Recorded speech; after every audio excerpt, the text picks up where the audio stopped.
life is so big and long, and we learn the whole way through, but I feel that childhood is really, really important.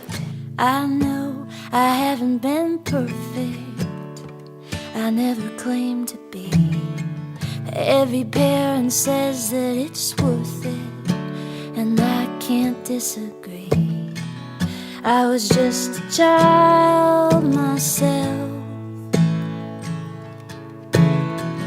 when I made my mind up to be yours forever, and you were my whole life with my mom is that I always wanted really specific stories about myself. I remember forever, and to this day we'll ask her things like, just tell me a specific story. What was I like when I was a baby? And she, like, it's like she doesn't really have a memory, and we're all lumped into one, and she'll say things like, all three of you were very talented.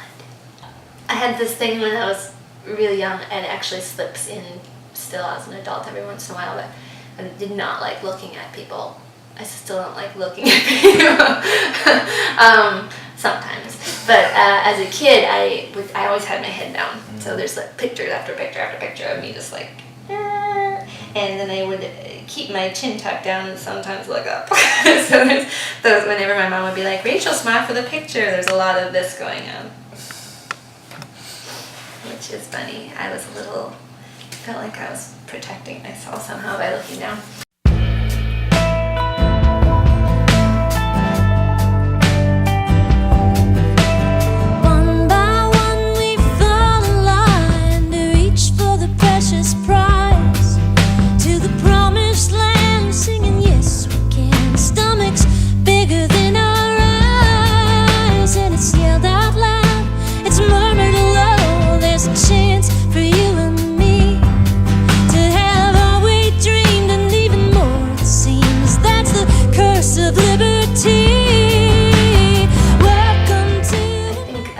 Settled into like, I'm weird and I'm gonna own it.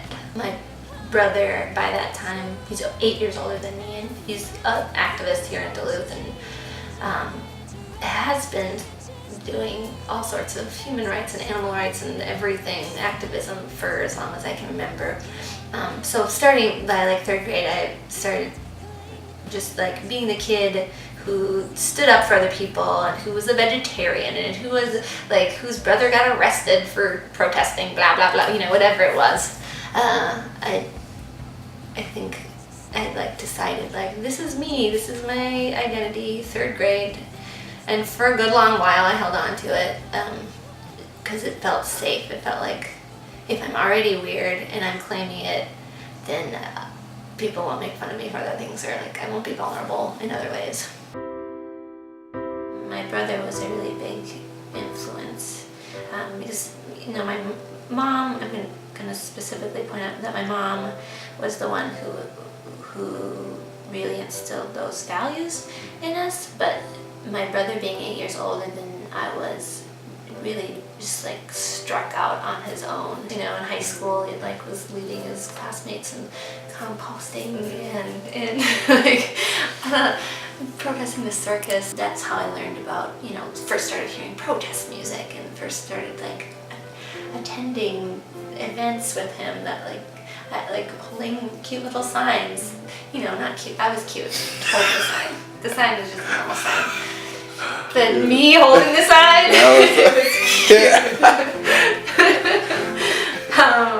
that shifted my life a lot. I think had he not really gone down that path, and you know, I think 18 he had moved into the Loaves and Fishes community and has been there ever since.